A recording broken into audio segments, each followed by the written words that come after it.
रिद्धि सिद्धि मेरे पिता कहेंगे मैं वहां विवाह करूंगी, तो पिता ने तो कह दिया ये इतने फोटो रखे हैं बेटी, तुमको भगवान नारायण के यहाँ करना हो, ब्रह्मा जी के यहाँ करना हो, पितृलोक में, गरुण लोक में, वरुण लोक में कहीं विवाह करना हो तो ये पड़े कर लो, तुम बोलोगे मैं वो विवाह करा दूं।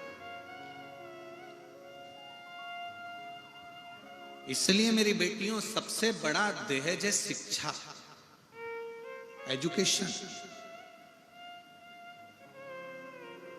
और मेरी माओ, मेरे जीजाओं, मेरी बेटियों, मेरा बेटा हूं, मेरा आपसे निवेदन है कि शिक्षा से बड़ा, एजुकेशन से बड़ी कोई कन्यादान नहीं हो सकता।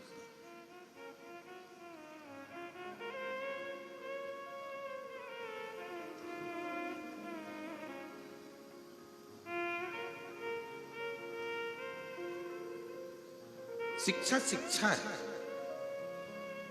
और कभी यह न सोचना कि शिक्षा केवल बहुत महंगे स्कूल में पढ़ोगे तो शिक्षा अच्छी रहेगी, या बहुत महंगे कॉलेज में पढ़ोगे तो शिक्षा रहेगी। अगर बहुत महंगे कॉलेज में और स्कूल में नहीं जा सकते तो अपने जो शासकीय स्कूल हैं, सरकारी स्कूल हैं, उसमें भी पढ़ो। हमारे माता पिता के पास में इतना धन नहीं था कि हमको कोई प्राइवेट स्कूल में या अच्छे स्कूल में पढ़ा सकते थे। हमारा पूरा बचपन, हमारी पूरी पढ़ाई सरकारी स्कूलों में हुई। सरकारी स्कूल के कपड़े पहनकर, सरकारी स्कूल की किताबों से जो मिल जाता था उससे पढ़कर, दोस्तों के यहाँ अगर जाते भी थे तो उनकी क्वेश्चन बुक लेकर, उनके 20 क्वेश्चन लेकर उसमें से पढ़कर फिर अपना एग्जाम दे देते।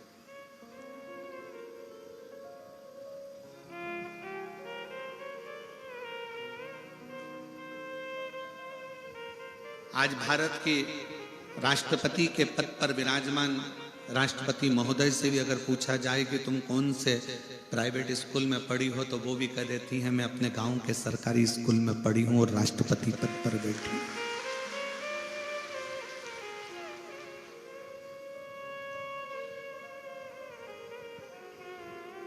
जरूरी नहीं कि बहुत पैसा होगा तो एजुकेशन मूल होगी, शिक्षा मूल होगी।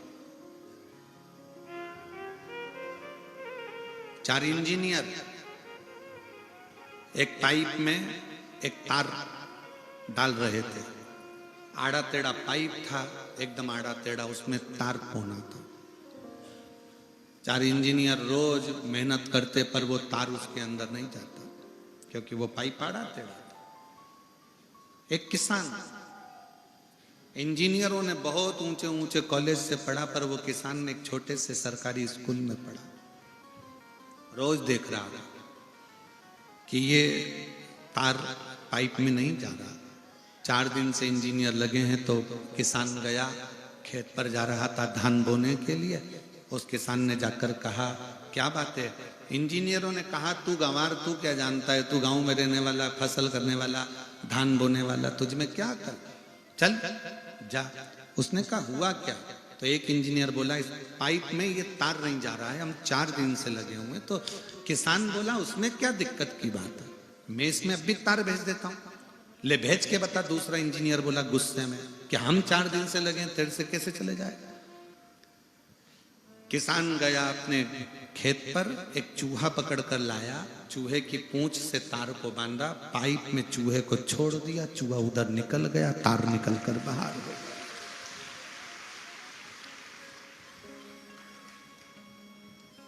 जरूरी नहीं कि एजुकेशन बड़े कॉलेज में करी जाए, बड़े स्कूल में करी जाए तो तुम विद्वान हो गए। धान बोने वाला वो किसान भी एक चूहे से तार को पार करने की सामर्थ्यता रखता है, भले वो सरकारी स्कूल में पढ़ा हो।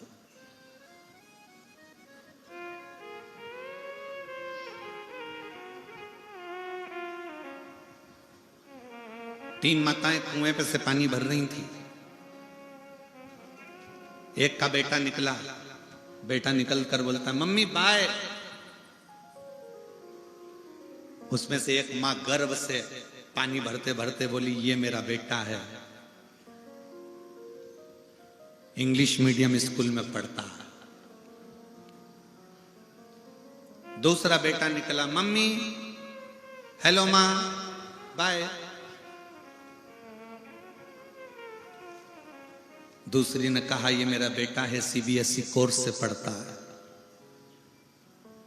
तीसरी का बेटा आया, माँ ने बाल्टी भर कर रखी थी, उसने अपना बैग अपनी मम्मी को दिया, प्रणाम किया, दोनों बाल्टियां उठाया, लेकर घर जाने लगा। तीसरी माँ ने कहा ये मेरा बेटा है, सरकारी स्कूल में पढ़ता है। ये मेरा बेटा है, सरकारी स्कूल में पढ़ता है। बच्चों का दाखिला उस स्कूल में कराओ जिस स्कूल में विद्या के साथ, शिक्षा के साथ संस्कार दिए जाते हो। ऐसा अंग्रेजी स्कूल किसी काम का नहीं जहां पर केवल लिटिल लिटिल टिंकल स्टार ही सिखाया जाए और उसके सिवाय कुछ ना सिखाया जाए और माता पिता का आदर करना भी ना सिखाया जाए।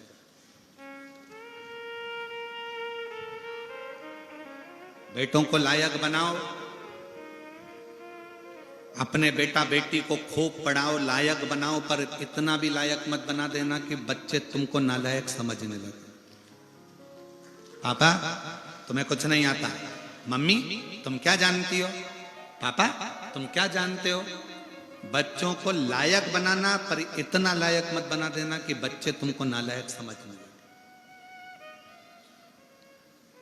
तुम्हें नहीं आता पापा, आज के जमाने के नहीं हो तुम पुराने जमाने के हो, तुमको कुछ नहीं आता। उस बाप से पूछो कि उसको क्या नहीं आता। तुम्हें बड़ा उसने किया है, तुम्हें पाल पोस कर काबिल उसने बनाया है। दिन भर ड्यूटी पर लगा रहता था, रात की भी ड्यूटी करता था कि मेरे बच्चे अच्छे पढ़ जाएं और मेरी बेटियां खूब अच्छी पढ़ाई कर लें, मेरा घर अच्छा चल जाए। सैनिकों के साथ युद्ध भी करता है, दिन रात कोरोना के समय पर पूरी दुनिया सोती है और वो ड्यूटी निभाता है अपने बच्चों और अपनी पत्नी के लिए। जरा विचार करिएगा, उसके बाद भी दिन रात मेहनत करने के बाद भी बच्चे कह दें पापा तुम्हें अकल नहीं है, तुम नहीं जानते, मम्मी तुम चुप रहो, चुप बैठिए, तुम्हें क्या मालूम है, चुप रहो। बेटे लायक तो हो गए, बेटी लायक तो हो गई, पर माँ बाप को नालायक समझने लगे। नहीं, शिक्षा उच्च हो और शिक्षा के साथ में नम्रता भी उच्च की। जितना बड़ा तुम्हारा औहदा हो ना, तुम बहुत बड़े ओहदे पर, कलेक्टर के ओहदे पर बैठ जाओ, एसपी के ओहदे पर बैठ जाओ, डीआईजी आईजी के ओहदे पर बैठ जाओ, मिनिस्टर मंत्री संतरी कलंतरी के ओहदे पर बैठ जाओ, उतनी उतनी तुम में नम्रता आती जाना चाहिए, अकड़ नहीं। क्योंकि ये कड़ले कड़ले दांत तो एक दिन टूट के गिर जाते हैं, पर कोमल कोमल जीवान तो मरते दम तक साथ निभा जाती है। नम्रता रखिए। औधा तुम्हारी उच्च पद, उच्च प्रतिष्ठा, ये तुमको जो मिली है तुम्हारी मेहनत से मिली है। मेहनत के साथ में ना जाने कितनों की दुआ तुमको लगी होगी तो मिली है। उसको ये ना सोचे कि ये केवल मैंने कमाया, ये मैं लेकर।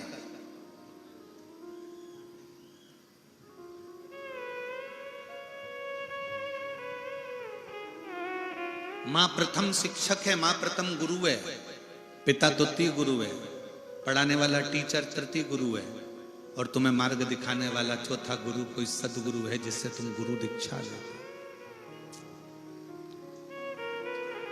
आज के जमाने में सबसे ज्यादा अगर सम्मान पा रहे हैं तो चौथे नंबर के गुरु पाते हैं, जो तुमको केवल थोड़ा बहुत ज्ञान देते हैं, थोड़ा गुरु मंत्र दे देते हैं।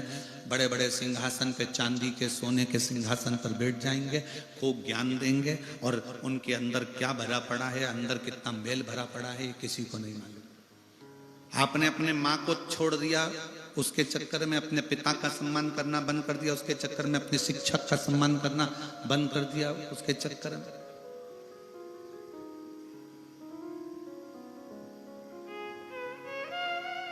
सबसे प्रथम गुरु है मां। जो बचपन सुधारती है, दूसरा गुरु है पिता जो जवानी सुधार देता है बच्चों की। एक बाप से पूछना,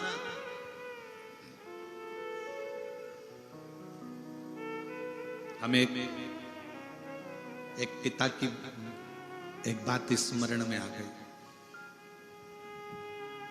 हम महाराष्ट्र में कथा करने के लिए गए थे और वहां एक पिता की इच्छा देखिएगा, मैं उसका नाम नहीं लेना चाहूंगा। 6 महीने रिटायरमेंट के बचे थे उस पिता के। 6 महीने वो प्रणाम करने के लिए आया। हमने कहा, काका कैसे हो? चंगा, मैं बढ़िया हूं। ड्यूटी करते करते कितने साल हो गए? बस 6 महीने बाद रिटायरमेंट है गुरुजी। हमने कहा ठीक। कोई इच्छा? तो कहा एक इच्छा है कि मैं ड्यूटी करते करते ही मेरे प्राण छूट जाए। मैंने पूछा क्यों? कहा कम से कम आज के जमाने में मेरे बेटे को अनुकंपा नियुक्ति तो मिल जाएगी। एक पिता मरते दम तक भी अपनी औलाद के लिए सोचता है। और आज का बेटा चंद्रमुखी के चक्कर में मां बाप को दुखी कर देता है।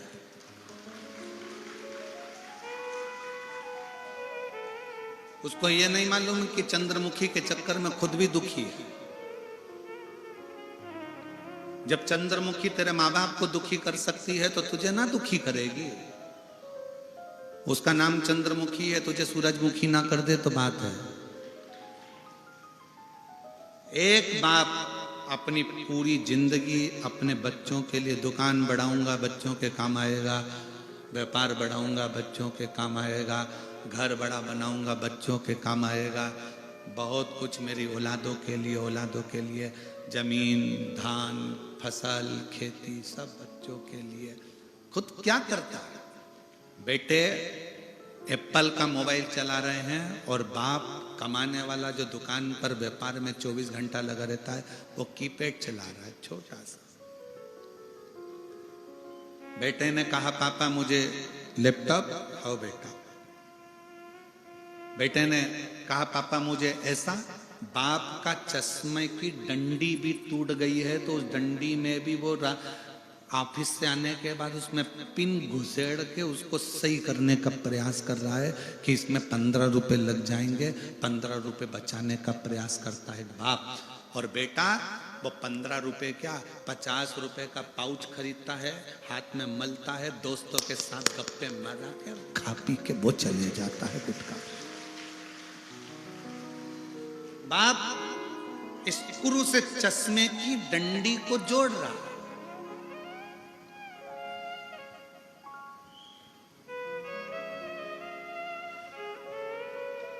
मेरी बेटियों, बेटाओं, मेरी माताओं, मेरी जीजियों, मेरे जीजाओं, बच्चों को एजुकेशन दो, खूब अच्छी दो, खूब अच्छा पढ़ाओ, पर साथ में उसको संस्कारित भी बनाओ। बहुत बड़ी पूंजी है संस्कार, बहुत बड़ी पूंजी।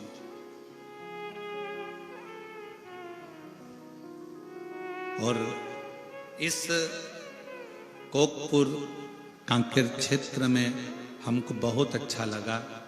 उसका कारण अच्छा लगने का केवल ये था कि यहाँ हमने पुलिस का भी एक अलग चेहरा देखा।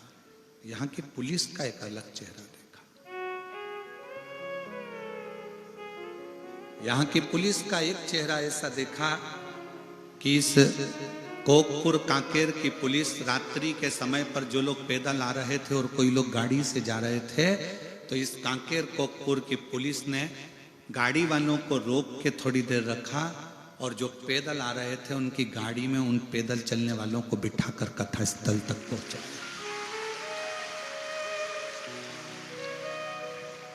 मैं कांकेर कोकपुर की इस पुलिस को सलूट देता हूं, सलाम करता हूं और वंदन करता हूं उसको कि आप लोगों को नम्रता भगवान ने बहुत दी।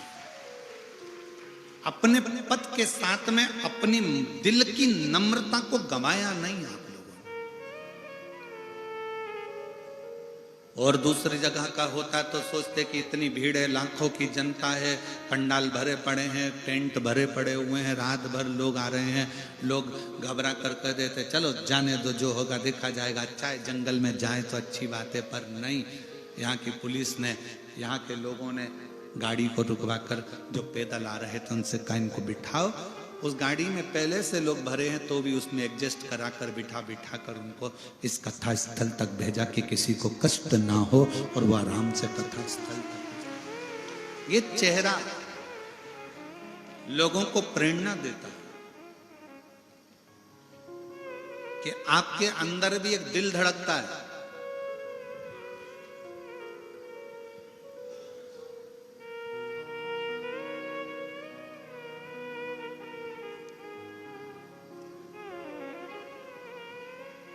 आपके अंदर भी एक कोमल भाव है और वो हृदय से होना चाहिए। नौकरी करो, सर्विस करो, खूब अच्छी पढ़ाई कर कर तुम उच्च पद पर पहुंचो, पर उसमें थोड़ी सी नम्रता तुम्हारे जीवन को एक आनंदित कर सकती है।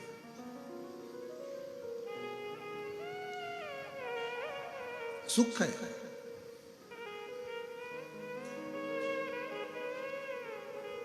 मैं जैन साहब कहना चाहूंगा इस पोकपुर के लोगों के लिए कि इतनी शीतलता है इस कांकेर पोकपुर के लोगों में, इतनी नम्रता है कि कांकेर पोकपुर का दूसरी जगह कथा होती है ना तो इतनी चिल्ला चोट होती है, इतनी चिल्ला चोट होती है, पर पोकपुर और कांकेर के इस क्षेत्र में, इस बस्तर क्षेत्र में सुनने वाले भी साइलेंट होकर कथा का लाभ लेते। नम्रता, सहजता आपका सबसे बड़ा गुण है। सहजता, और वो होना चाहिए। रिद्धि सिद्धि कहती हैं कि हमारे पिता हमको जहां विवाह करना चाहेंगे हम वहां विवाह कर लेंगे, जहां पिता चाहेंगे।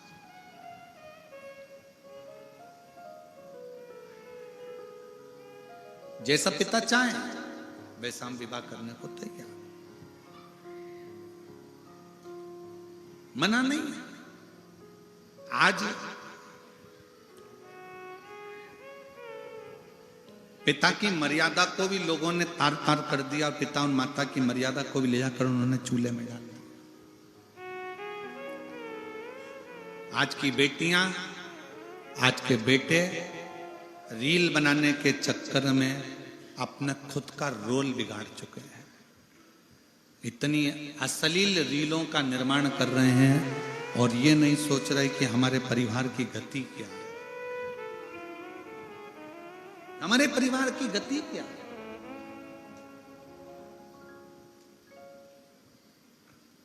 मेरी बेटियों, मेरे बेटाओं, तुम्हारे पास में बहुत अच्छे मोबाइल हैं, तुम्हारे पास में बहुत अच्छी तुम्हारी सोशल मीडिया है, तुम्हारे पास में लाखों लोग तुमसे इंस्टाग्राम पर, व्हाट्सएप पर, फेसबुक पर जुड़े हुए हैं। पर निवेदन आप लोगों से करबद्ध है कि रील बनाओ, मना नहीं है, पर रील बनाते समय अपने शरीर का या अपनी वाणी का थोड़ा संयम रखो, उस वस्त्र का संयम रखो और मर्यादा हो। बनाओ, हमारी तरफ से मना नहीं, पर ऐसा ना बनाया जाए जिससे अपने माँ बाप को भी सोचना पड़े, विचार करना पड़े।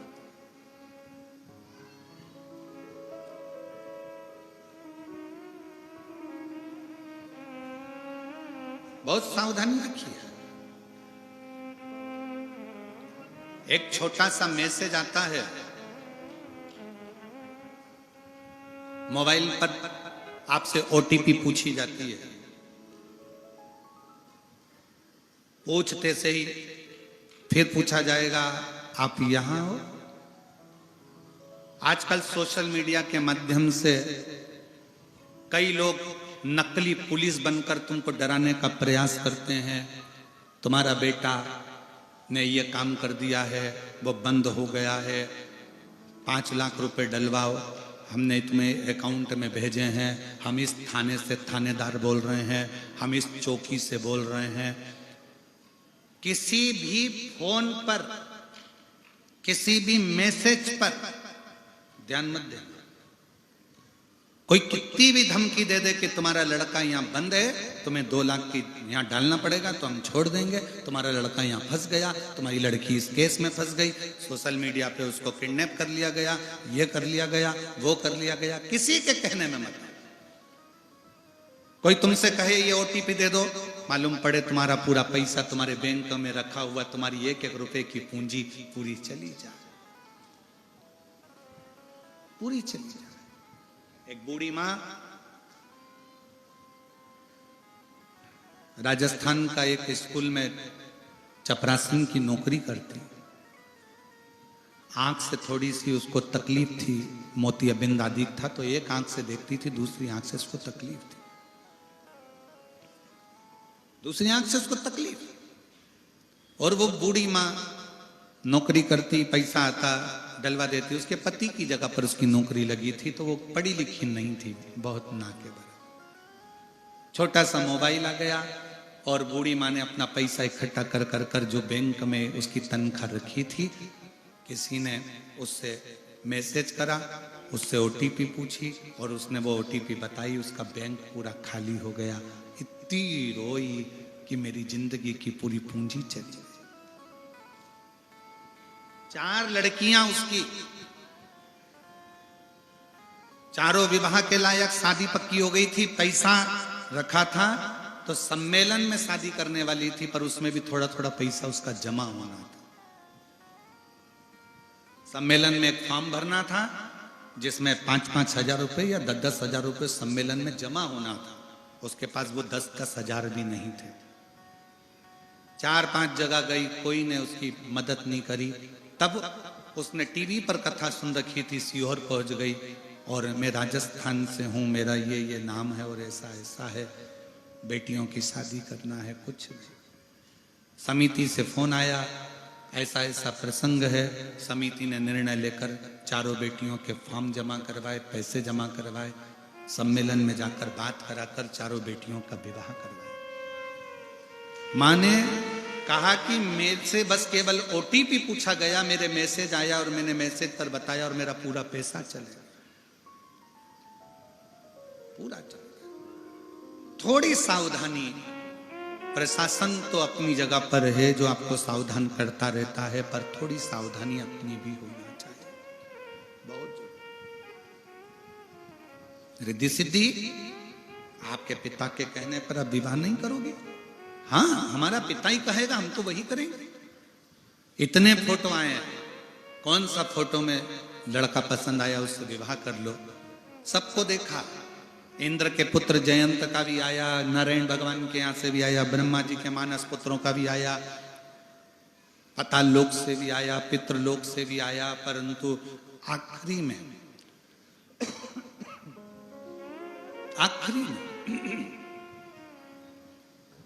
रिद्धि सिद्धि वन में विचरण करती करती करती करती फिर वहां से विचरण करते करते करते करते जाने लगी, तो रिद्धि सिद्धि ने देखा कि एक ब्राह्मण आ रहा, एक ब्राह्मण, और उसके साथ में उसका एक मित्र भी है।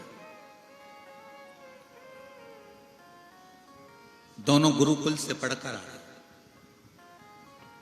एक ब्राह्मण मित्र से कह रहा है कि देखो आज अपन घर से निकले और मिट्ठू दिखा है, तोता दिखा है।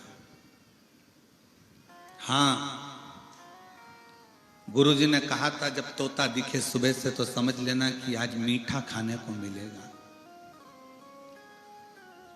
तोता दिखे तो समझ लेना मीठा खाने को मिलेगा। दूसरा मित्र बोला नहीं, मीठा खाने को तो मिलेगा पर मीठा भी कड़वा होगा, मीठा भी कड़वा होगा। रिद्धि सिद्धि उन दोनों ब्राह्मण पुत्रों के पीछे पीछे चली। ब्राह्मण पुत्र एक जगह पर भोजन करने गए, भोजन कर कर निकले तो दोनों बात कर रहे थे एक ने कहा, भाई आज तो अपन ने तोता देखा तो मीठा खाने को तो मिला, पर तूने बिल्कुल सत्य कहा था कि मीठा भी कड़वा था, तुझे कैसे मालूम? एक ने कहा, मुझे तो मेरे गुरु ने बताया था कि तोता सुबह से दिखे तो समझ लो, मिट्ठू सुबह से दिखे तो समझ लो मीठा खाने को मिलेगा। तूने कैसे कह दिया कि मीठा तो मिलेगा पर कड़वा मिलेगा? तूने कैसे कह दिया? उसने कहा कि वो तोता नीम के पेड़ पर बैठा था, इसलिए मुझे समझ में आ गया कि खीर तो मिलेगी पर कड़वी मिलेगी। मीठा तो मिलेगा पर कड़वा मिलेगा। दूसरे मित्र ने अपने मित्र के हाथ जोड़ लिए कि मेरे गुरु ने तो मुझे शिक्षा दी थी कि तोता दिखे तो मीठा मिलेगा, पर तेरे भीतर की जो बुद्धि है उस बुद्धि ने यह सिद्ध कर दिया कि तोता नीम के पेड़ पर बैठा है, मतलब मीठा तो मिलेगा पर मीठा भी कड़वा मिलेगा। नीम का पेड़ पर तोता बैठा।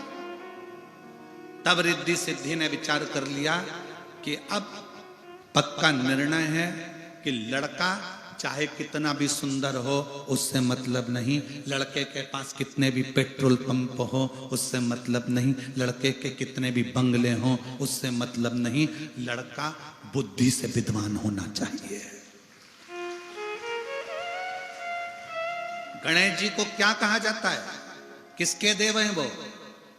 जम के बोलो, बुद्धि के देव। अब रिद्धि सिद्धि ने विचार कर लिया कि मुझे अब शादी करना है तो बुद्धि के देव से।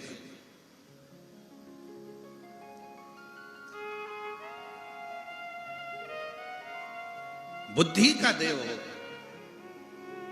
सरल हो, सहज हो, सम्मान देने वाला हो। मालूम पड़े पेट्रोल पंप देख लिया, गाड़ी देख ली, बंगला देख लिया और लड़की बिहा दी और लड़की को रोज का ताना दे, रात को 1-1 बजे आए दोस्तों के साथ, वो भी ड्रिंक कर कर आए, ऐसा लड़का किसी काम का नहीं। लड़का वो होना चाहिए भले थोड़ा धन कम हो पर तुम्हारी बेटी की इज्जत करे, उसका सम्मान करे, उसका आदर करे।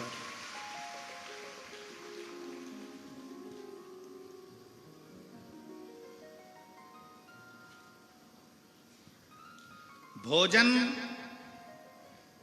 पति रसोई घर में करे, एकांत में बैठकर भोजन करे, पर पत्नी का सम्मान सबके सामने करे। पर उल्टा हो गया, पत्नी का अपमान सबके सामने करता है, अकल नहीं है इसमें, बेवकूफ है, धिक्कार के भगाता है 4 लोगों के सामने। 4 लोगों के सामने उसकी इज्जत खराब करोगे तो 4 लोग उसकी इज्जत करेंगे, उसका सम्मान करेंगे। अकल नहीं है, चल ढोरे, पढ़ी लिखी नहीं है, चल। जब विवाह करा था तब क्या देखा था? मोटरसाइकिल, चेन और अंगूठी, हाथ का ब्रेसलेट, या उसके बाप की जमीन, तब क्या देखा? भोजन एकांत में बैठकर पति करे, पर पत्नी का सम्मान सबके सामने होना चाहिए, उसका अपमान सबके सामने नहीं, 4 लोगों में नहीं, चिल्लाकर नहीं, अपशब्द कहकर नहीं। पर पति अपनी शूरवीरता 4 लोगों में अपनी पत्नी पर दिखाता है कि मैं शूरवीर हूं, देखा मेरी कितनी धाक है। अगर तू इतना बड़ा शूरवीर है तो नक्सल एरिया में चले जा। जब इतनी शूरवीरता है तेरे को और तू अपनी पत्नी पर इतनी शूरवीरता दिखा रहा है, तो शूरवीरता दिखा, बॉर्डर पर जा, मां शूरवीरता दिखा। एक पत्नी जो अपने बाप का घर छोड़कर तेरे लिए आई है, जो तेरे बच्चों को दिन भर संभालती है, रोटी बनाकर तेरे बच्चों को, तेरे घर के लोगों को खिलाती है, और तू शूरवीरता भी उस पर दिखा रहा, 4 लोगों में अपशब्द भी उससे कर रहा। सम्मान करिए, आदर करिए, सत्कार करिए।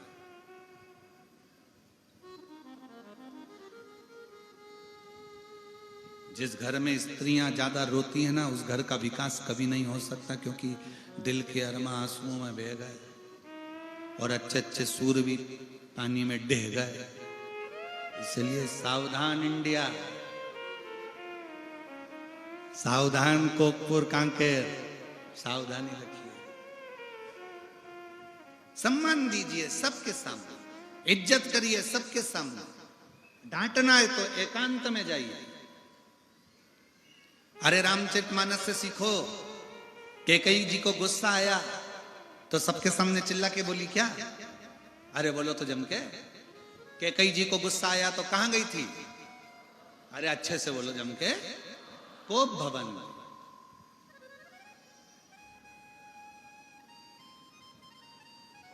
गुस्सा करने का भी अलग से कमरा होता था कि तुम यहां गुस्सा करना, पर आज के जमाने में तो मकान इतना बड़ा बनता है कि लोग उसमें कहीं पे भी गुस्सा कर लेते। सास इधर गुस्सा करके बैठी, बहू उधर बैठी, पोता ऊपर बैठा, पोती कॉलेज बैठी, पूरा घर ऐसा लगता है कि ये घर नहीं, ये कोप भवन है। सबकी डीपी उड़ी पड़ी हुई है, सबके बल्ब फ्यूज, सब चेक कर रहे हैं। जब जब बल्ब लगाते हैं तो बल्ब एकदम फिर बंद, ट्यूबलाइट एकदम फिर बंद।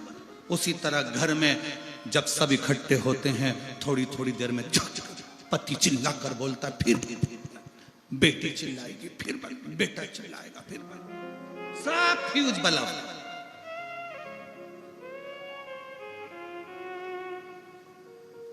अरे भाई थोड़ा इन्वर्टर लगा लो, बल्ब शार्ट नहीं होंगे, बैटरी को चार्ज रखो, थोड़ा बहुत शिव महापुराण में जाकर बैटरी को चार्ज कर लिया करो, कथा सुन लिया करो, फ्यूज नहीं हो, फ्यूज नहीं हो। सावधानी बहुत जरूरी। रिद्धि सिद्धि अब कर रही है कि मैं विवाह करूंगी तो बुद्धि के देव के साथ करूंगी। बुद्धि का देव कौन? जम के बोलो जरा, गणेश। अब इनके यहां बंगला नहीं है, सोने का सिंहासन नहीं है, धन वैभव नहीं है, पर बुद्धि है, बुद्धि है और बहुत जरूरी है। तुम्हारे पास में करोड़ों का धन हो और बुद्धि नहीं हो, कितनी सुंदर बात शास्त्र कहता है कि पूत सपूत तो की धन संचय और पूत कपूत तो की धन संचय। बेटा सपूत है तो पैसा जोड़ने की जरूरत नहीं है, वो खुद मेहनत से जोड़ लेगा, और बेटा कपूत है तो कितना भी जोड़ कर चले जाओ वो सब राख मिला देगा। इसलिए बुद्धि है तो प्रॉपर्टी भी संभालेगा, घर भी संभालेगा, परिवार भी संभालेगा, सत्ता भी संभालेगा, वैभव भी संभालेगा, सब कुछ संभाल सकता। पर यदि बुद्धि ही नहीं है तो फिर क्या संभाले? गणेश जी को जब भी गणेश चतुर्थी पर आप अपने घर में लेकर आते हो, शादी में गणेश जी की पूजन करते हो, घर में शुभ कार्य होता है, सत्यनारायण जी की कथा होती है तो गणेश जी की पूजन करते हो, मंगल कार्य हो तो घर में गणेश जी की पूजन करते हो। क्यों करते हो? कि गणेश जी महाराज हमारे घर में तुम्हारी पूजन हो रही है, तुम बुद्धि देना सबको कि सब शांति से रहें। गणेश जी महाराज बुद्धि देना कि सब कार्य अच्छे से हो। गणेश जी महाराज बुद्धि देना सब कार्य सफलता की ओर हो। ऐसी कृपा कर, ऐसी करुणा कर। रिद्धि सिद्धि ने विचार कर लिया कि मैं बुद्धि के देव भगवान श्री गणेश जी महाराज के साथ में मंगल विवाह हुआ। खबर पहुंच गई शंकर भगवान के यहां विवाह की तैयारी हो गई गणेश जी महाराज की, और गणेश जी का विवाह हुआ। सब खूब धूम मची है चारों तरफ, खूब।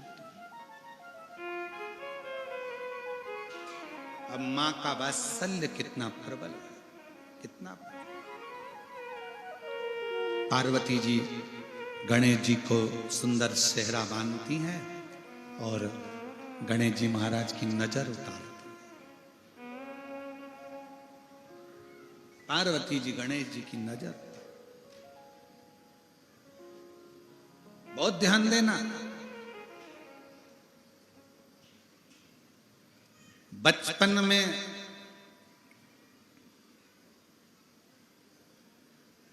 बच्चे को नजर से बचाने के लिए मां कितना कितना प्रयास करती है।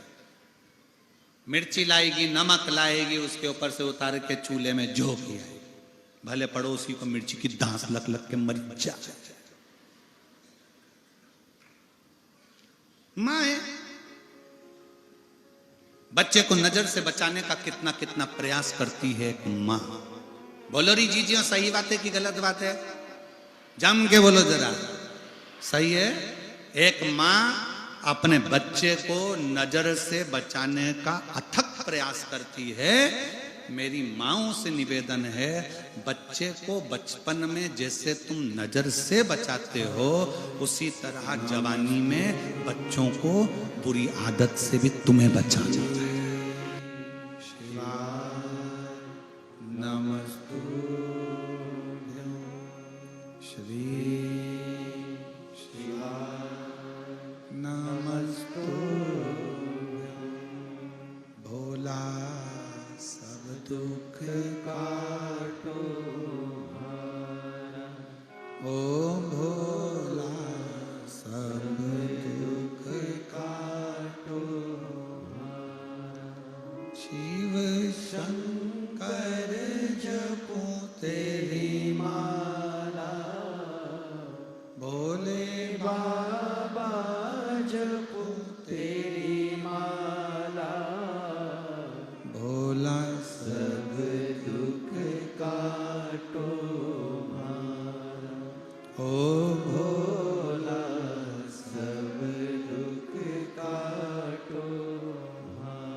भगवान देवादिदेव महादेव, भगवान शिव, ओगड़दानी, त्रिकालदर्शी, कैलाशी, विनाशी, शिव तत्व कह रहा।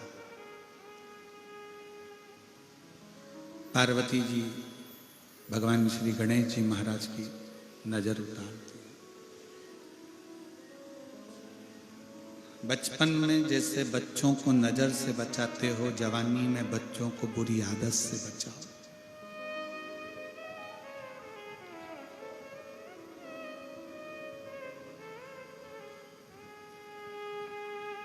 गलत दृष्टि, गलत सोच, गलत विचार गलत जगह पर ले जाते, पर अच्छी सोच होगी ना, अच्छी दृष्टि होगी तो अच्छी जगह तक जाओ। एक बहन ने पत्र लिखा, उस पत्र में उसने लिखा कि हम लोग पूरा परिवार शिव का इतना महत्व नहीं जानते थे कि शिव का महत्व क्या है। मेरा नाम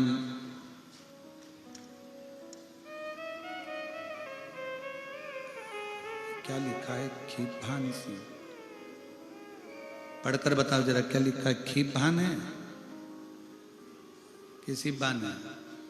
खीभान सिंह बघेल, पिता स्वर्गीय श्री कलीराम जी बघेल। मेरा निवास कांकेर ठेल का बोर्ड में है, तथा मैं यही कथा हो रहे ग्राम कोकपुर में ही ग्रामीण स्वास्थ्य संयोजक के पद पर पदस्थ हूं। कहीं बैठी हूं तो हाथ हिला सकते हैं। मेरा नाम खीभान सिंह बघेल। गुरुजी, आपका कथन अटल सत्य है। एक लोटा जल सारी समस्या का है। मैं भोले बाबा को जल चढ़ाने की महिमा का क्या गुणगान करूं गुरुदेव। एक लोटा जल चढ़ाने वाले के घर परिवार के समस्त कष्टों का निवारण भोलेनाथ करते हैं, दुख नहीं आने देते। गुरुजी, शिव कृपा किसको कहते हैं? भगवान शंकर की कृपा किसको कहते हैं? गुरुजी, मैं बाबा को धन्यवाद देने के लिए आई हूं। मेरे पिताजी एक किसान रहे और हम 5-7 भाई बहनों का परिवार है। 7 भाई बहन हैं हम। विश्वास नहीं था कि शिव शिव होते हैं। हमारे पिता शंकर जी की पूजन करते थे तो हम हंसते थे।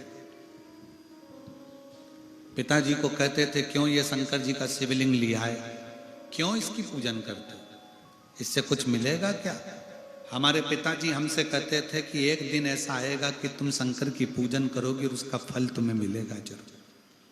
आज मेरे पिता के वचन और आपके वचन एक जैसे लगते हैं कि दुनिया में कोई किसी को सुख नहीं दे सकता जो शिव दे सकते। गुरुदेव,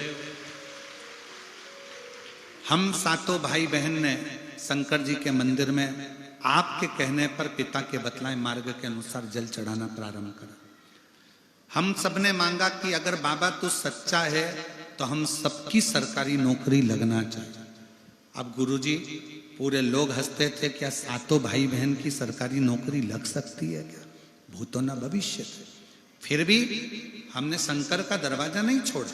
शिव के मंदिर जाते, पशुपति व्रत करते, कंकर शंकर पूजन करते और बाबा की ऐसी कृपा हुई कि आज हम 7 भाई बहन में से 3 की नौकरी स्वास्थ्य विभाग में है, 1 की नौकरी पुलिस विभाग में है और 2 की नौकरी शिक्षा विभाग में लग गई है। हम बाबा को प्रणाम करने के लिए आए।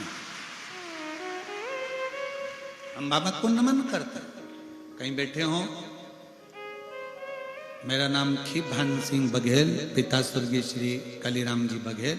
मेरा निवास कांकेर ठेल का बोर्ड में है और अभी यहीं पर कोकपुर में ही मेरी नौकरी है।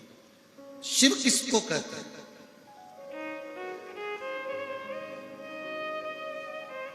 उस बहन ने उस भाई ने लिखा कि देवता देते हैं पल्ला झाड़कर और महादेव देते हैं छप्पर फाड़ कर। आप अगर दिल से हृदय से शंकर जी की भक्ति कर रहे हो, अपनी पूरी मेहनत कर रहे हो, पूरा परिश्रम कर रहे हो, पूरी पढ़ाई कर रहे हो और दिल से लगन से तुम अगर कर्म कर रहे हो तो तुम्हें कोई हरा नहीं सकता।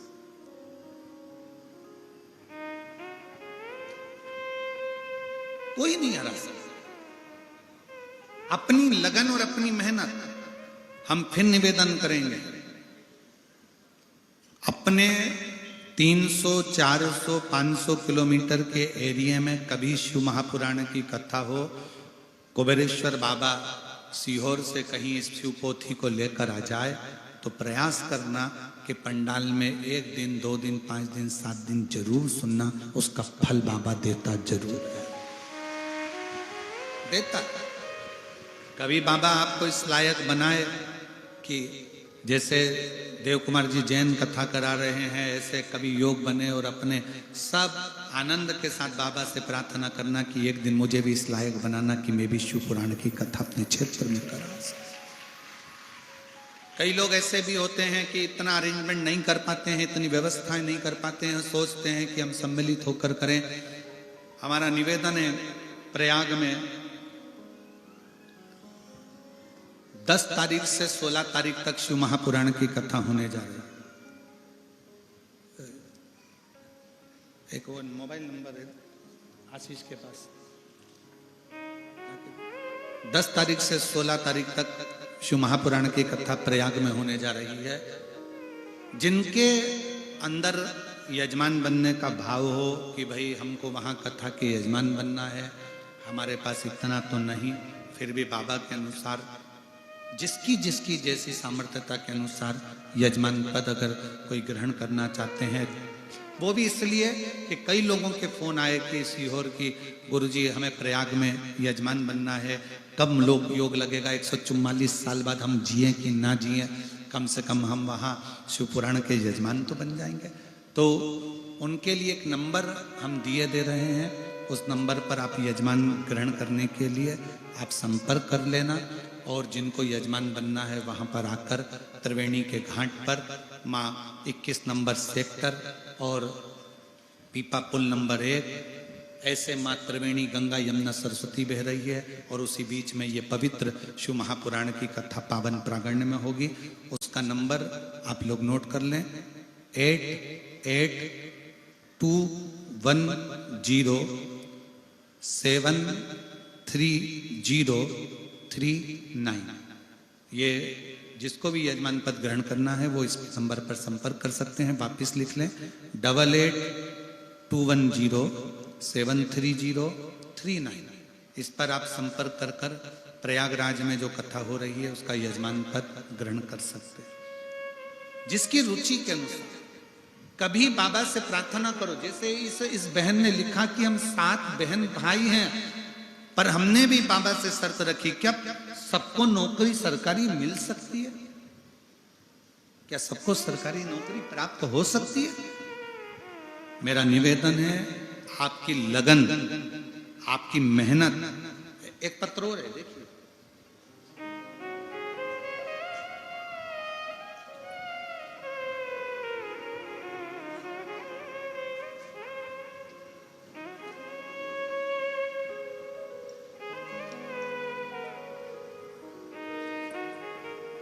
मेरा नाम चंदन सिंह नाइक, माता निर्मल नाइक, कहीं बैठे हो तो हाथ हिला सकते हैं।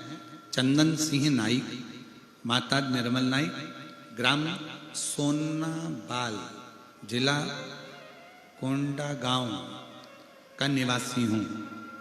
सही पढ़ा है ना? हम कोंडागांव के निवासी हैं। मोबाइल नंबर ये है, कहीं बैठे हो तो हाथ हिला सकते हैं। गुरुदेव, शिव भक्ति और आपके द्वारा बताए गए उपाय की महिमा का मैं क्या वर्णन करूं? यह कह पाना कठिन है। दुनिया के लोग आपके उपाय को कुछ कुछ कहते रहते हैं, पर सत्य कहूं ना गुरुजी तो आपके उपाय नहीं, स्वयं शंकर की वाणी होती है जिससे दुनिया के लोगों के कष्ट हरते हैं। मैं गरीब परिवार से हूं, दूसरे की दुकान पे काम करते हुए मैंने पढ़ाई की है। दूसरे की दुकान पर काम करते हुए मैंने पढ़ाई की है और प्रतिदिन शिव के मंदिर जाकर जल अर्पण करना प्रारंभ किया। शिव जी को एक ही बात कहता था, बाबा मैंने दूसरे की दुकान पर काम किया है, मुझे कोई सरकारी नौकरी आप दिला दें। हमारा खुद का पक्का मकान नहीं था, किराए के मकान में रहते थे। बाबा को बस विनय करा करते थे। गुरुदेव, जब मंदिर में जाता था तो लोग हंसते थे, क्या शिवजी पे जल चढ़ाने से नौकरी मिल सकती है? क्या शंकर को जल चढ़ाने से मकान मिल सकता है, मकान बन सकता है? लोग ताने कसते थे। गुरुदेव, मेरी अधूरी जिंदगी पूरी हुई। टीवी पर आपकी कथा सुनकर इतना विश्वास पक्का हो गया। शंकर जी के मंदिर में झाड़ू पोछा लगाता, पढ़ाई चोगनी करता, मेहनत चोगनी करता। आप कहते हो परिश्रम पूरा करना, मैंने पूरा परिश्रम किया। श्री शिवाय नमस्तुभ्यम का जाप करता, शिवलिंग के बगल में उत्तर की ओर मुख कर कर प्रार्थना करता। जैसे आप बताते हो वैसी बेलपत्र चढ़ाता, वैसी दुर्वा चढ़ाता। मेरी माँ ने भी बहुत दुख झेला है। गुरुदेव, बाबा का मैं क्या गुणगान करूं। आज मेरे बाबा ने ऐसी कृपा कर दी कि मुझे जो नौकरी की तलाश थी, बाबा ने मुझे वही नौकरी, सरकारी नौकरी मुझे मेरे बाबा ने दे दी। मैं बाबा को यहाँ प्रणाम करने के लिए आया हूं। गुरुदेव, मेरी माँ ने भी जो दुख झेला, बाबा की कृपा से आज मैं बाबा को धन्यवाद देता हूं कि किराए के मकान में रहते थे, पर आज जिस जगह पर नौकरी करता हूं वहां पर भी मेरे बाबा ने मुझे मकान दिया है और मेरे गांव में भी छोटा सा मकान मेरे बाबा ने बना दिया है। मैं बाबा को प्रणाम करता हूं। शिव तत्व। मेरा नाम चंदन सिंह नाइक। 8821073039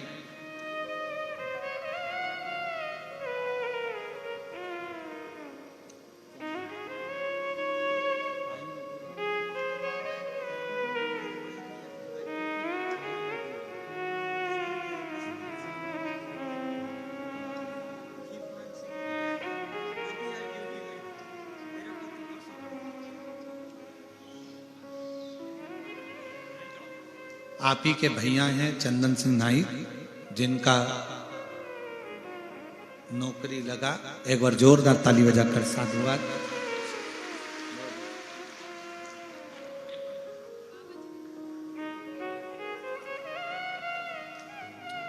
एक और पत्र बड़ा सुंदर है। अनसुईया सिन्हा पति डिकेश्वर सिन्हा, ग्राम साकरा, जिला धमतरी। कहीं बैठे हो हाथ हिला सकते हैं।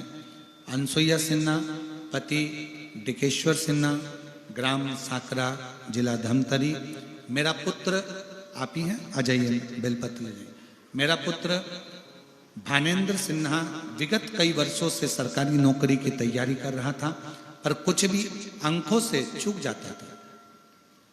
जब दुर्ग में कथा सुनी, भिलाई में, आप कहते हो कि पंडाल में बैठकर जो मांगा जाता है वो मिलता है। हमने दुर्ग भिलाई में 5 दिन तक कथा स्वयं बैठकर सुना और पशुपतिनाथ का व्रत रखी। फिर शिव की महिमा का क्या वर्णन करूं।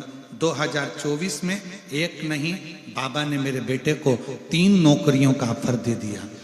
1-2 माह गए, सभी आधिकारिक पोस्ट पर मेरे बेटे के लिए नौकरी आई। पहला नौकरी सहायक जेलर के पद पर, दूसरी अपेक्स बैंक में नोडल अधिकारी के पद पर, और तीसरी नौकरी मेरे बेटे को मंत्रालय में आई। पर मेरे बेटे ने यहाँ जगदलपुर में जेलर के पद पर अधिकारी बनकर यहाँ नौकरी कर रहे हैं। मैं बाबा को यहाँ धन्यवाद देने के लिए आया हूँ। अभी मेरे बेटे की नौकरी जगदलपुर जेलर में अधिकारी के पद पर नियुक्त हैं। ये शिव तत्व की प्राप्ति। एक बार जोरदार ताली बजाएं। शिव कथा, शिव शिव है।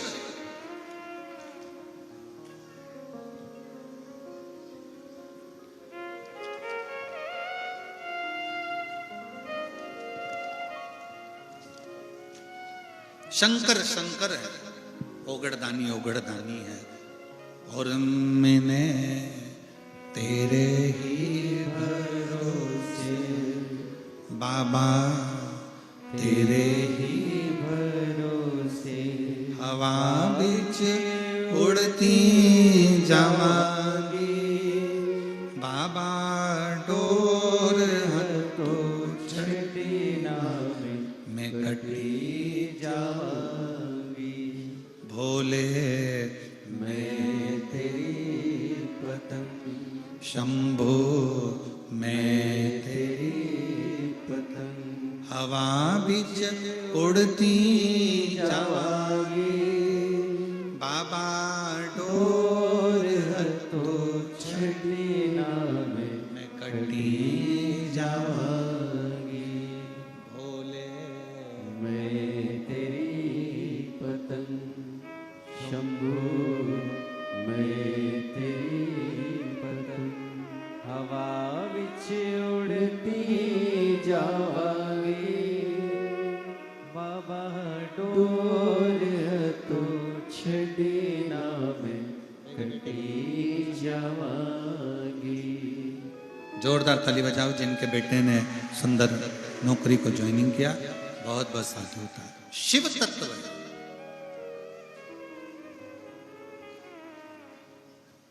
शिव क्या ना देते। मेरी जीजियों, मेरे जीजाओं, मेरी बेटियों बेटाओं, मेरी माताओं, मेरे भाई, शंकर जी के मंदिर में जाकर 1 लोटा जल चढ़ाने का नियम अगर तुमने ले लिया तो शंकर भगवान तुम्हारा हाथ कभी नहीं छोड़ते, तुम्हें ऊंचाइयों पर ले जाकर ही छोड़ते। जितने देव हैं वो पल्ला झाड़ कर देते हैं, पर मेरे महादेव छप्पर फाड़ कर देते हैं। वो देने में कमी नहीं। कभी जब मेरे भोले बाबा की कृपा हो जाए तब एक बार सीहोर कुबरेश्वर धाम पर जरूर जाओ। रात्रि विश्राम बाबा के धाम पर ही करो। उसी प्रांगण में कहीं जगह मिल जाए, बड़े प्रेम से रहकर बाबा की भक्ति करो। बाबा के।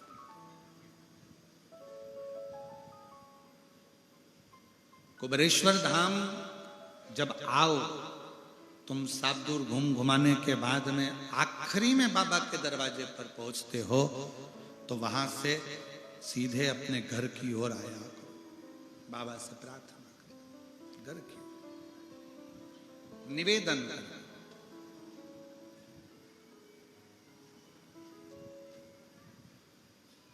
शिव तत्व की प्राप्ति, जैसे पशुपति व्रत करने वाली मेरी बहनें, मेरे भाई, मेरे बेटियां, बेटा जो व्रत करते हैं, उनसे निवेदन है कि पशुपति व्रत करने के लिए जब आप शंकर जी के मंदिर में शाम के समय पूजन करने के लिए जाते हो, मंदिर से जब आते हो ना, तो किसी के घर पर मत रुका करो, किसी के कहने पर कहीं जाकर रुका मत करा करो। शाम के समय जब 5 दिए मंदिर में जलाकर थाली लेकर वापिस आओ तो किसी के दरवाजे पर, किसी के घर पर नहीं रुकना है, बीच में कहीं नहीं रुकना है, कोई सामान खरीदने के लिए नहीं रुकना है, कोई व्यापार करने के लिए नहीं रुकना है, किसी के कहने पर कोई कितना ही बुलाए तो भी उसके दरवाजे पर नहीं जाना है। पूजा की थाली जब 5 दिए लगाकर 2 प्रसाद के हिस्से मंदिर में रखकर थाली लेकर जब अपने घर के लिए 1 दिया लेकर जाओ तो उस बीच में कहीं नहीं रुकना, सीधे अपने घर के दरवाजे पर ही जाओ और वहां राइट हैंड में बैठकर दिया लगाओ। घर के अंदर जाकर जो प्रसाद का एक हिस्सा है भोजन करने से पहले वो पाओ।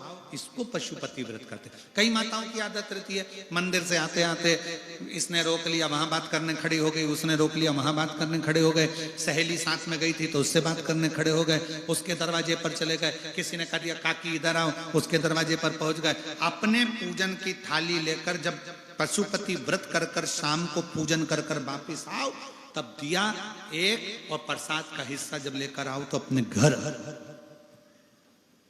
कुबेरेश्वर बाबा के दरवाजे पर जाओ, कुबेर भंडारी के यहां से जब भंडार मांगने के लिए जाओ, कुबेरेश्वर धाम पर झोली पसार कर जब भगवान के दरवाजे से तुम भंडार लेकर आओ कि बाबा मेरे घर औलाद नहीं है, बाबा मेरी नौकरी नहीं है, बाबा मुझे ये रोग हो गया, बाबा मुझे तकलीफ हो गई। आप कुबेरेश्वर धाम पर जाकर जब वहां से कुछ बाबा से प्रार्थना कर कर आओ तो कहीं नहीं, सीधे अपने घर और बाबा से दिल से अपने घर पर आकर जब वो कंकर शंकर की भूमि की रज अपने दरवाजे पर पड़ेगी, कंकर शंकर की भूमि की धूल जब अपने घर पर गिरेगी तो अपने घर में अगर कोई दिक्कत भी होगी तो उसके रज के गिरने से वो घर भी पवित्र होता चले जाएगा और कार्य सफल होता चलेगा, कहीं नहीं भटकना। हम तो बाबा के भरोसे चलते हैं, ये दुनिया वाले जलते हैं, भोले बाबा के भरोसे चलते हैं। शिव पर आश्रित होकर गणेश जी महाराज बुद्धि के देवता बारात लेकर रिद्धि सिद्धि के दरवाजे पर पहुंचे हैं। प्रजापति विश्वरूप जी ने मंगल विवाह रिद्धि सिद्धि का किया है। रिद्धि सिद्धि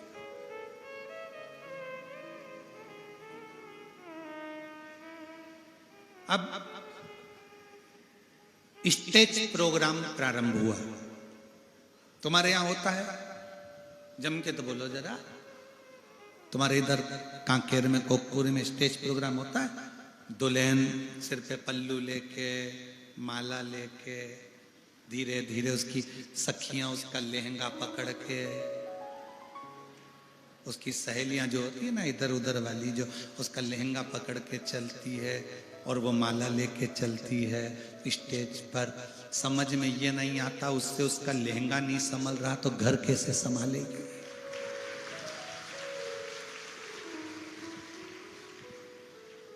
दो उसका लहंगा पकड़िए, किधर वाली है किधर वाली, लाल झंडी हरी झंडी, उसका लहंगा पकड़ के चल और वो माला लेके चल रही है, नीचे निगाह।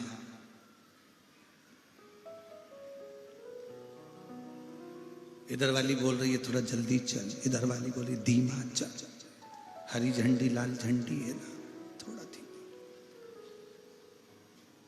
इतने में पीछे से किसी ने चुनड़ी खींच दी।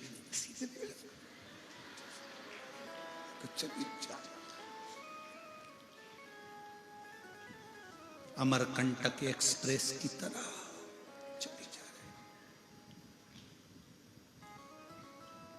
स्टेज पर पहुंचे, दूल्हा का कपड़ा, दुल्हन का कपड़ा मैचिंग का। बोलो सही है कि गलत है? जम के बोलो जरा। मैचिंग। दुल्हन की चूड़ी, दूल्हे का तुर्रा मैचिंग का।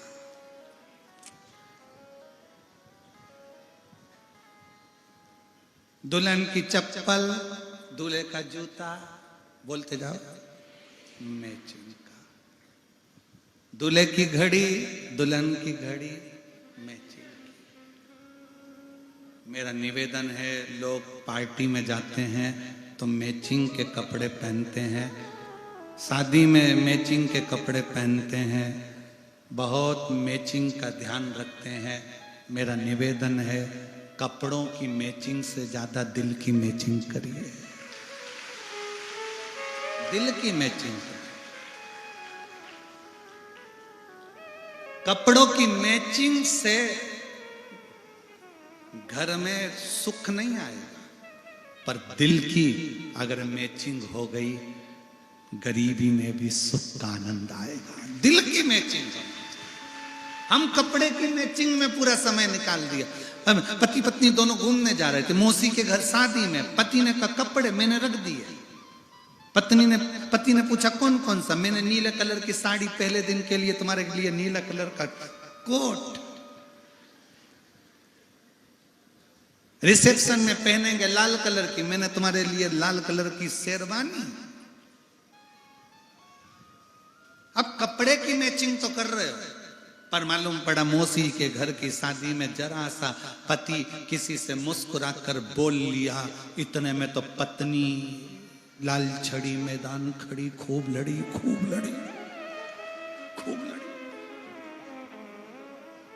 अब तुम्हारे कपड़े की मैचिंग थी, चूड़ी की मैचिंग थी, चप्पल की मैचिंग थी, सूट की मैचिंग थी, सब मैचिंग थी, पर दिल की मैचिंग नहीं कर पा रहे। मेरा निवेदन है मेरी जीजियों, शादी में कपड़े की मैचिंग नहीं भी होगी ना चलेगा, घड़ी की मैचिंग नहीं होगी ना चलेगा, जूता चप्पल की मैचिंग नहीं होगी ना चलेगा, शादी में तुम्हारे तुर्री और चूड़े की मैचिंग नहीं होगी ना चलेगा, पर शादी में दूल्हा दुल्हन के दिल की मैचिंग होना चाहिए, हृदय की मैचिंग होना चाहिए। हम बाहर की मैचिंग मिलाने के चक्कर में अंदर की मैचिंग को मिसमैच करते जा रहे। अंदर की मैचिंग नहीं हो रही है, दिल की मैचिंग नहीं हो रही है, विचारों की मैचिंग नहीं हो रही है, सोच की मैचिंग नहीं हो रही है, चित्त की मैचिंग नहीं हो रही, बुद्धि की मैचिंग नहीं हो रही, हमारे अपने विचारों की मैचिंग नहीं हो पा रही, हम केवल कपड़े की मैचिंग मिला रहे हैं। अच्छा हुआ जैन साहब तुमने मैचिंग नहीं करी। तुम लोगों के कपड़े की मैचिंग, हम कई जगह कथा में जाते हैं तो वहां पर जजमान भी अपने कपड़ों की मैचिंग रखते हैं। हमारे सारे भाई एक जैसे कपड़े पहनेंगे, ये सब लाल कलर के, हमारी बहुएं जितनी वो सब पीले कलर की पहनेंगी, सब की मैचिंग चलती है। आज नीले कलर की मैचिंग, कल लाल कलर की मैचिंग, हरे कलर की मैचिंग। और जैन साहब हमने देखा तुम्हारे जितने पापा जी के भाई है ना, चारों पांचों, हमने उनको भी देखा, सबको, काका उनको, वो सब काका कोई मैचिंग में नहीं थे, काकी होना अलग मैचिंग में थे, काका अलग मैचिंग के थे। कपड़े भले मैचिंग के नहीं थे, पर हमने एक चीज देखी, तुम्हारे काका काकी जितने परिवार के लोग हैं उनका दिल मैच कर रहा था, ये सबसे बड़ी, बस वो मैचिंग होना चाहिए। कल हमने देखा, हमारे थोड़ा सा क्या हुआ कि हम 2 दिन मिलते हैं सबसे, पर अब की बार यहाँ कोकपुर में हम नहीं मिल पाए, क्योंकि आंख में थोड़ा सा प्रॉब्लम, कोई कीड़ा वगैरह, रात्रि को लाइट का कोई आ गया होगा तो उसके कारण प्रॉब्लम हो रही थी, तो हम किसी से मिले नहीं। फिर भी कल हम थोड़ा इनके परिवार से, जो इनके मिलने जुलने वाले थे उनसे मिले, तो हमने देखा कि परिवार में जब तक काका जी काकी जी को नहीं बोल दिए कि खड़ी हो जा, तब तक काकी खड़ी नहीं हुई है। दिल की मैचिंग। और जब तक बहुओं से नहीं कहा सास ने, बेटी आ जाओ, खड़ी हो जाओ, बहुएं खड़ी, ये दिल की मैचिंग, इसको दिल का मिलना कहते हैं। केवल कपड़े मिलाकर करोगे भी क्या, ये कपड़ों की मैचिंग काम की नहीं है, जितनी दिल की मैचिंग, मन की मैचिंग, हृदय की मैचिंग। सास बहू के हृदय की मैचिंग होना चाहिए, बेटे बाप के हृदय की मैचिंग होना चाहिए, बेटी बाप के हृदय की मैचिंग होना चाहिए, पति पत्नी के हृदय की मैचिंग होना चाहिए। हम उन मैचिंग में नहीं पड़े। शिव कथा कर रही है, स्टेज प्रोग्राम प्रारंभ हुआ, रिद्धि सिद्धि माला लेकर आ रही, गणेश जी महाराज खड़े हुए। अब गणेश जी के हाथ में एक माला और रिद्धि सिद्धि के हाथ में अलग अलग माला। दोनों ने विचार करा, रिद्धि सिद्धि दोनों विचार करती हैं कि माला पहले कौन चढ़ाए, रिद्धि चढ़ाए कि सिद्धि चढ़ाए।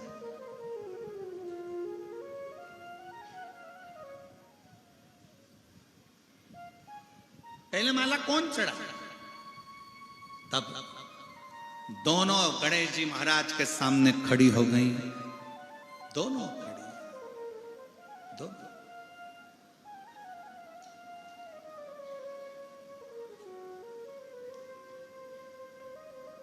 और दोनों विचार कर रही हैं गणेश जी को देखकर।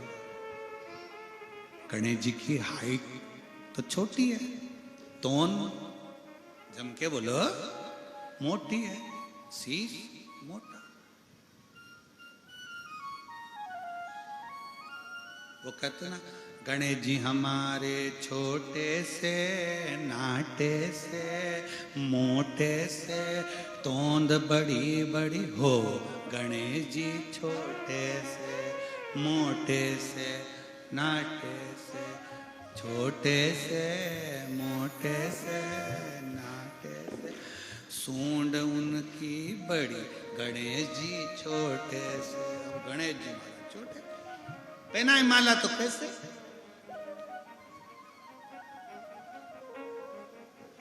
रिद्धि सिद्धि दोनों खड़ी।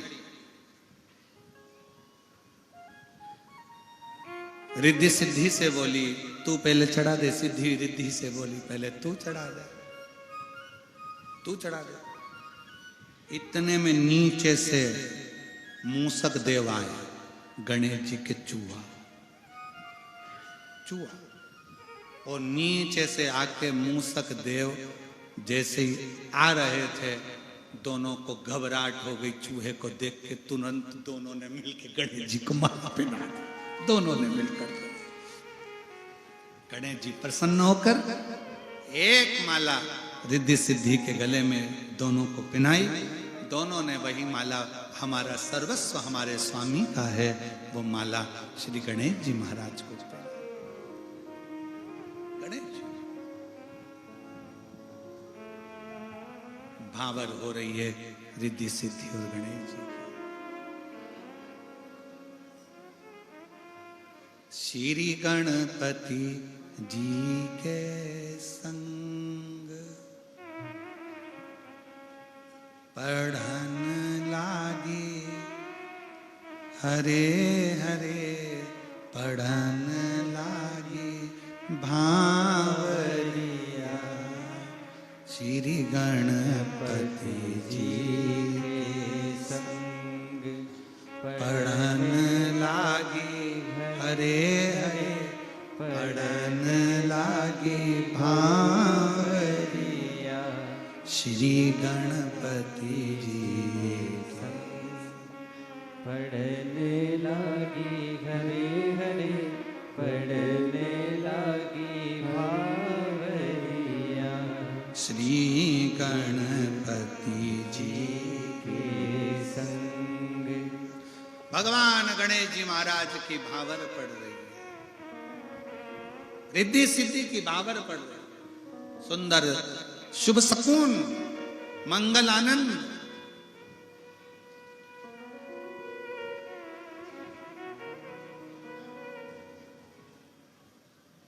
कितनी भावर डली, जम के बोलो, जम के बोलो। 7। कथा कितने दिन की है? 7। जैसे गणेश जी की भाव रिद्धि सिद्धि के साथ होती है, वैसे ही 7 दिन की कथा में आपकी बुद्धि की भावर शंकर जी की कथा से होती चली जाती है। कथा से ये बुद्धि की भावर है शिव जी के साथ। कई लोग कहते हैं गुरु जी हमारा कोई गुरु नहीं है, हमें गुरु मंत्र लेना है, हम किसको गुरु बनाए? तो हम कई बार कह देते हैं गुरु मंत्र तो हम केवल सीहोर और वो भी गुरु पूर्णिमा पर, इसके सिवाय ना देते। पर आप जब तक गुरु असली ना मिले तब तक जिंदगी में शंकर को गुरु बनाओ और श्री शिवाय नमस्तुभ्यम गाते जाओ। शिव को गुरु बना, शंकर को अपना बना, शिव तत्व को अपना बना। और जिस दिन शिव तत्व आपका अपना हो गया, तुम जिस दिन शंकर भगवान को पहचान गए, शिव तत्व को पहचान गए, शंकर की भक्ति को पहचान गए, उस दिन तुम्हें किसी से मांगने की जरूरत नहीं पड़ती। मैं मेरी जीजियों से पूछना चाहूंगा एक प्रश्न का उत्तर, मेरी कांकेर और कोकपुर की मेरी जीजियां उत्तर जरूर देना। सास तुम्हें धन दे, पति तुमको धन दे, ससुर तुमको धन दे, जेठ तुमको धन दे, बेटे तुमको धन दे, उसमें सबसे श्रेष्ठ धन कौन सा होता है? सास का धन अच्छा होगा कि ससुर का धन चाहिए कि बेटों का धन चाहिए कि तुम्हें जेठ का धन चाहिए कि पति का धन चाहिए? ईमानदारी से बोलना। तुम्हें धन की अगर जरूरत पड़ेगी तो जो तुम्हारा पति जितनी मेहनत से लाकर तुमको देगा ना, उतने में गुजारा करने में जो सुख है वो सुख किसी के धन में नहीं। पति जो धन कमा कर लेकर आएगा, भले 2 रोटी लाकर देगा ना, उसमें जो सुख है वो सुख कहीं नहीं है। वो सुख के आगे सारा सुख फीका, वो सुख के आगे सब कुछ फीका, सब कुछ। शिव तत्व कह रहा है, भगवान शंकर की कथा कह रही है कि भगवान की कथा कहती है कि मंदिर मूर्ति के बिना बेकार है। अगर मूर्ति नहीं मंदिर में तो मंदिर किसी काम का नहीं। हॉस्पिटल बिना डॉक्टर के बेकार है। अगर हॉस्पिटल में नर्स है, कंपाउंडर है, बॉटल है, इंजेक्शन है, दवाई है, पर डॉक्टर नहीं तो वो हॉस्पिटल भी बेकार है। भोजन बिना नमक का बेकार है। भोजन में नमक नहीं तो भोजन बेकार। मंदिर में मूर्ति नहीं, मंदिर बेकार। हॉस्पिटल में डॉक्टर नहीं तो वो हॉस्पिटल बेकार। और अपने जीवन में अगर शंकर की भक्ति नहीं तो जीवन बेकार। शिव भक्ति के बिना तुम्हारे जीवन का कोई सार तत्व नहीं है। शंकर भगवान को अगर 1 लोटा जल चढ़ा रहे हो, शिव के मंदिर जा रहे हो, शंकर की आराधना कर रहे हो, शिव तत्व को जप रहे हो, श्री शिवाय नमस्तुभ्यम बोल रहे हो, तो ये मान लेना कि तुम संसार में आकर सर्वश्रेष्ठ हो और तुम्हारा जीवन सार्थक हो गया। शिव ने तुम्हारे को अपनी शरण में लिया। जपते रहो श्री शिवाय नमस्तुभ्यं, श्री शिवाय नमस्तुभ्यं, श्री शिवाय